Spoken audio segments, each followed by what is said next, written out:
Nesta semana nós tivemos uma importante vitória no plano das Nações Unidas. O Brasil acredita que é fundamental que a nação e o povo palestino tenham seus direitos assegurados.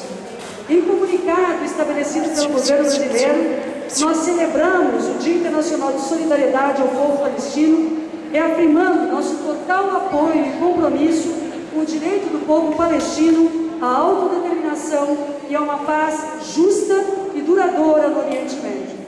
O Brasil considera que a aspiração do povo palestino a um Estado palestino soberano, independente, democrático, viável e contíguo, com base nas fronteiras definidas no âmbito das Nações Unidas em 1967, é um direito do próprio povo palestino e um caminho efetivo para a paz.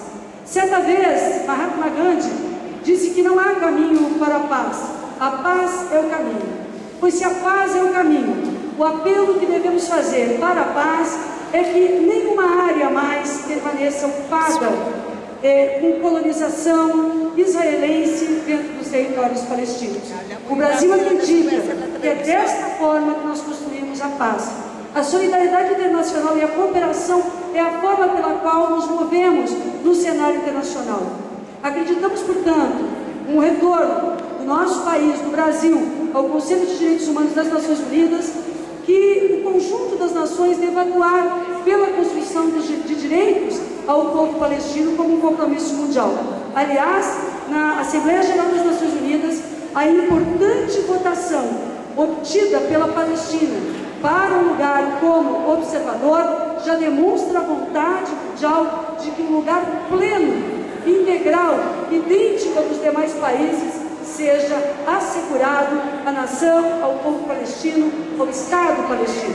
Por isso, cumprimentamos os lutadores do mundo inteiro. Sabemos que a superação de toda a violência naquela região é a garantia efetiva para que as crianças, para que os jovens, para que os idosos, para que as mulheres, para que ninguém mais chore a perda dos seus familiares.